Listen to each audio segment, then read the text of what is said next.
जो पाया था वो खोकर देख लिया, उसका पूरी तरह होकर भी देख लिया।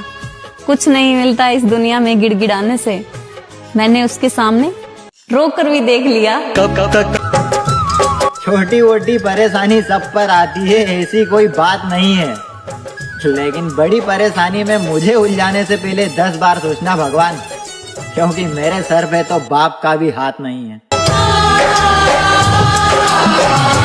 तुझे भुलाने के लिए कोई और नहीं चाहिए, क्योंकि मैं तुझे कभी भूलना ही नहीं चाहती, तो किसी और का मतलब ही नहीं बनता। तू आ जा तो यार सब कुछ ठीक हो जा, पर तू आना ही नहीं चाहता तो मैं मुसीबत नहीं बनना चाहती। तेरा मन हो तो तू कभी भी कॉल कर लिए, बाकी मैं अपनी साइड से तुझे कॉल करना नहीं चाहती। मेरे भाई गुस्से में भी कभी ये मत बोल दे तुम्हारे माँ बाप ने क्या दे, जिसने अपनी बेटी दे दी, सोचो उसने सब कुछ दे दिया। यार वो बाप अपनी बेटी दे रहा है तुमको, उससे बड़ा कोई धन होगा क्या? उससे बड़ा कोई दौलत हुआ क्या? वो इंसान जो अपनी बेटी को इतना छुपा के रखे सबकी नजरों से, लेकिन तुम्हें इज्जत सम्मान से तुम्हारे घर विदा कर दे और सब कुछ देता है, तुम्हारा सम्मान करता है। और एक पिता से माता से क्या लेना चाहते हो जो गुस्से में बोलते हो बार बार तुम्हारे माँ बाप ने क्या दे दिया? उसने तुम्हें अपनी बेटी दी है, एक इंसान जो तुम्हें सेवा करती है, तुम्हें प्यार करती है, तुम्हारे लिए सब कुछ करती है, तुम्हारे लिए सैक्रिफाइसेस करती है, तुम्हारे लिए हर किसी से लड़ती है, सुबह उठ के तुम्हारे लिए खाना बनाती है, तुम्हारे लिए निर्जला व्रत करती है। सबसे उसके जैसा कोई हो सकता है क्या? जिस बाप ने अपनी बेटी दे दी, मुझे नहीं लगता कि उसके पास इससे बड़ा कोई धन हो। और जिस बाप ने यार बेटी दे दी ना, तुम्हें कहने का हक नहीं है कि तुम्हारे माँ बाप ने क्या दे दिया। वो इंसान जो 18 साल तक अपनी बेटी को गुड़िया बना के रखता है, वो तुम्हारे आंचल में रख देता है, कन्यादान कर देता है, और तुम बोलते हो कि तुम्हारे बाप ने क्या कर दिया। कभी गुस्से में भी ये बोलने का हक नहीं है तुम कि तुम्हारे माँ बाप ने क्या दिया। उसने अपनी बेटी दी है, समझो सब कुछ दे दिया। एक पिता और माता के पास इससे बड़ा कोई धन नहीं होता। जब कन्यादान करता है ना पिता, तो दुनिया का सबसे बड़ा दान करता है, ये बात याद है। उससे कहियो कि तमाशा ना बनाए मेरा, उससे कहियो कि तमाशा ना बनाए मेरा, गर निकाले तो मुझे दिल से निकाले चुपचाप। वाह।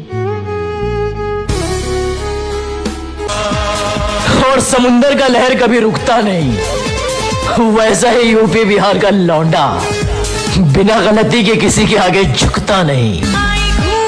उसको जाना था और हमने भी जाने दिया, फर्क सिर्फ इतना सा था, उसकी बारात सजी थी वो दूल्हा बना था, उसकी बारात सजी थी वो दूल्हा बना था, हमारा कफन सजा था, जनाजा चला था। कर बैठी सजना भरोसा तेरे प्यार ते। तेरे जाने के बाद जिंदगी उदास सी हो गई, इश्क में हारा हर शख्स बेकार नहीं होता, और अब रातों को अक्सर मैं जल्दी सो जाता हूँ, अब तो तेरे मैसेज का भी इंतजार नहीं होता। एक ईमानदार व्यक्ति की 5 आदतें। नंबर 1, उसे गुस्सा बहुत आता है। नंबर 2, वो हमेशा सच बोलता है। नंबर 3, उसके बहुत कम दोस्त होते हैं, क्योंकि जो सच बोलता है सच हर कोई नहीं सुन सकता। नंबर 4, वो दिखावा बहुत कम करता है। नंबर 5, वो हमेशा लोगों की मदद करता है। अगर आपको ये लाइनें सही लगी हो तो लाइक कमेंट शेयर जरूर कर देना। आजकल के बेशरम लड़के अपनी गर्लफ्रेंड्स के ऊपर हजारों रुपए लगा देते हैं। आजकल की बेशरम लड़कियां अपने बॉयफ्रेंड्स के ऊपर हजारों रुपए लगा देती हैं, लेकिन बात जब माँ की आती है तो इनकी माँ मर जाती है। ये बोलते हैं कि माँ हमारे पास तो पैसे नहीं है, माँ जब पैसे आएंगे मैं तेरे लिए दवाई ले आऊंगा, माँ जब पैसे आएंगे मैं तेरे कपड़े ले दूंगा। लेकिन ये बेशरम इंसान अपनी गर्लफ्रेंड के लिए, एक हराम लड़की के लिए हजारों रुपए लगा देते हैं। कभी उनको पिज्जा खिलाते हैं, कभी उनको शॉपिंग करवाते हैं, कभी उनके साथ डेटे मारते हैं पार्कों में जाके। लेकिन बात जब माँ की आती है तो इनकी माँ मर जाती है, इनके पास कुछ लगाने के लिए होते ही नहीं है। और खुदा के बंदो, जो तुम हराम रिश्तों पे लगा रहे हो पैसे, अगर यही पैसे अपनी माँ पे लगाओगे ना तो कल को ये तुम्हारी बख्शिश का जरिया बन जाएंगे। वो तुम्हारी वही माँ है जिसने तुम्हें दुनिया में लेकर आया था। तुम्हें क्या लगता है बच्चा पैदा करना बहुत आसान है? तुम जब अपनी माँ के पेट में थे ना तो तुम्हारी माँ चैन से सो नहीं पाती थी। जब तुम्हारे 2 महीने रह गए थे तुम्हारी माँ एक सीधी करवट पे लेटी रहती थी कि यार मेरे बच्चे को कुछ हो ना जाए। तुम्हारी वजह से कुछ उल्टा सीधा खाती नहीं थी, तुम्हारी वजह से सिर्फ पानी पे गुजारा करती थी कि मेरे बच्चे को कुछ हो ना जाए। फिर तुम वही थे जब तुम्हें दुनिया में लेकर आई थी। तुम्हारे लिए क्या कुछ नहीं बर्दाश्त किया। जब तुम पैदा होते हो तुम्हारी नाड़े तुम्हारी माँ की नसों के साथ जुड़ी हुई होती हैं। तो यहाँ से अंदाजा लगा लो तुम्हारी माँ तुमसे कितनी प्यार करती है, तुम्हें इतना बड़ा करती है, तुम्हें उंगली पकड़कर चलना सिखाती है। तुम अपनी जिंदगी में पहला लफ्ज बोलते हो माँ। तो आज तुम 18-19 साल के होकर एक गर्लफ्रेंड के ऊपर पैसे लगाते हो और बोलते हो माँ तुम्हारे लिए मेरे पास पैसे नहीं है। एक माँ बेचारी दवाइयों से मर जाती है, उसकी तबीयत खराब है, बच्चे को कोई फिक्र नहीं है। लेकिन अगर गर्लफ्रेंड ने कॉल कर दी कि जानू मेरी तबीयत बहुत खराब है तो जानू बोलता है अपना इसी पैसा अकाउंट सेंड करो, मैं पैसे भेज रहा हूँ, जाके मेडिसिन लेकर आओ। लेकिन माँ यहाँ पर खांस के मर जाएगी, लेकिन बेशर्मों को हया नहीं आएगी, बेशर्मों के अंदर कोई गैरत नहीं पैदा होगी। ये आजकल की हमारी सोसाइटी की हार्श रियलिटी है। अगर नहीं यकीन आता खुद से पूछो। अगर मैं झूठ बोल रहा हूँ तो अल्लाह ताला मुझे इस टाइम नेस्तो नाबूद कर दे। ये मैंने देखा है, हर फैमिली में देखा है। अगर माँ कॉल कर दे तो हम कुत्ते की तरह पड़ जाते हैं अपनी माँ को कि तुमने मुझे कॉल क्यों की है, मैं बड़ा हो गया हूँ, मैं छोटा नहीं रहा हूँ। इससे तो अपनी माँ से बात करते हो। तो खुदा के बंदो ये वही माँ थी ना जिसने तुम्हें पैदा किया था। और कुछ नहीं बोलता, सिर्फ इतना बोलता हूँ कि 9 महीने तुम्हें पेट में रखा था, एक इतने से पेट में ना तुम्हें रखा था। और तुम आज बोलते हो कि माँ तुम्हारे लिए मेरे पास पैसे नहीं है। तो मैं कहता हूँ तुम जाके डूब के मर जाओ। तेरा बदला हम दूसरों से लेते हैं, जो हमें चाहता है हम उसे छोड़ देते हैं। समस्या किसी भी तरह की हो उसी तरह का इलाज भी, कि समस्या किसी भी तरह की हो उसी तरह का इलाज भी है। और ये जो हमें छोड़कर किसी और के होना चाहते हैं उन्हें बता दो ये ऑप्शन हमारे पास भी है।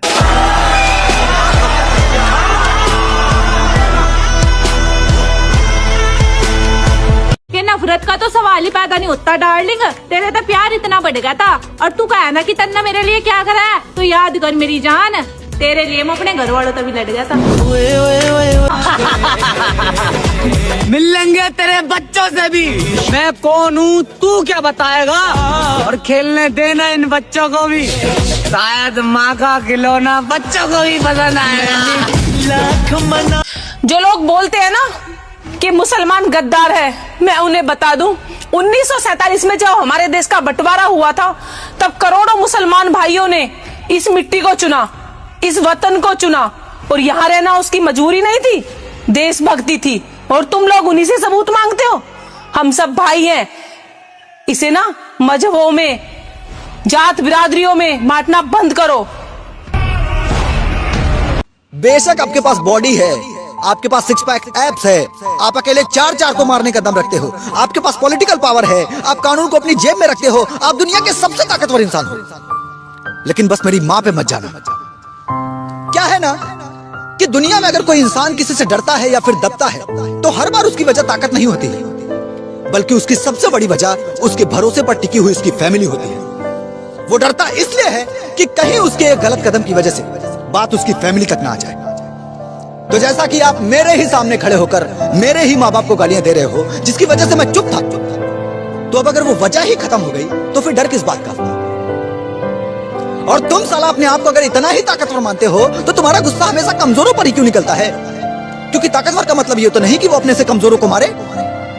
ताकतवर का मतलब ये होता है कि जो अपने से बड़े ताकत को वर कर ले, उसको अपने बस में कर ले और मजलूमों की हिफाजत करे, उसे बोलते हैं ताकतवर। एक अकेले को पकड़कर मारना ताकतवर नहीं होता मेरे भाई। तो अगर तुम अपने आप को वाकई में ताकतवर मानते हो तो मैं तुम्हें एक चैलेंज करता हूं कि तुम अपने से बड़े किसी भी पावरफुल इंसान के सामने झुकना मत, उसे सलाम मत करना, उसके सामने कभी सिर मत झुकाना, उससे समझौता मत करना, तब तुम कहलाओगे ताकतवर।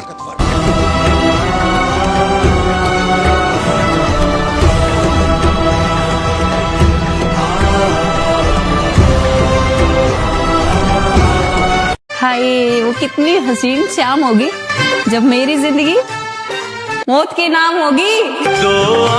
3 तरह के चालाक लोगों के बारे में बताने वाला हूँ आज की वीडियो में। अगर इन्हें पहचान नहीं पाओगे डेफिनेटली धोखा खाओगे। नंबर 1, दिमागी खेल खेलने वाला चालाक इंसान। अपनी बातों को हमेशा घुमा के प्रेजेंट करता है और तुम्हें ही शक के घेरे में डाल देता है। तुम्हें पता होगा कि सामने वाला तुम्हें घुमा रहा है, गुमराह कर रहा है, लेकिन फिर भी क्या बोलेगा पता है? तुम ही ज्यादा सोच रहे हो और तुम सच जानने के बाद भी अपने ही ख्यालों में अपने आप पे ही डाउट करने लग जाते हो। नंबर 2, मासूम दिखने वाला चालाक इंसान। ये इंसान अपने आप को हमेशा बेवकूफ और बेचारा दिखाएगा तुम्हारे सामने। तुम्हें लगेगा कितना बेवकूफ है, कितना बेचारा है, बोलेगा मुझे कुछ नहीं आता, मैं बहुत सीधा हूँ, और तुम समझ नहीं पाओगे उसकी मासूमियत के पीछे छुपा उसका असली चेहरा। गलती करेगा और अगर गलती हो जाएगी तो बोलेगा मेरा ऐसा इरादा नहीं था, मैं ये नहीं करना चाहता था। तो इस तरह के इंसान को समझना भी बहुत जरूरी है तुम्हारे लिए। नंबर 3 और सबसे इम्पोर्टेंट, मीठी जुबान वाला चालाक इंसान। हर बात में तुम्हारी तारीफ करेगा, चाहे तुम सही हो या गलत हो। इसको लिटरली कोई फर्क नहीं पड़ता तुम्हारी जिंदगी में क्या सही है तुम्हारे लिए और क्या गलत है, क्योंकि इसको सिर्फ अपने फायदे से मतलब होता है। और इसकी मीठी जुबान ही इसका सबसे बड़ा हथियार होता है, क्योंकि इस तरीके के लोगों की खास आदत होती है, ये दिल से नहीं जुड़ते,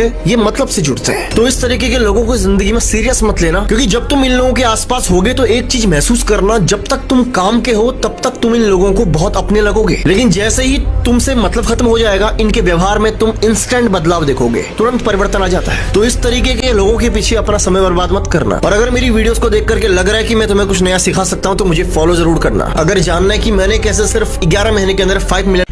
ना लोकतंत्र खतरे में है, ना संविधान खतरे में है।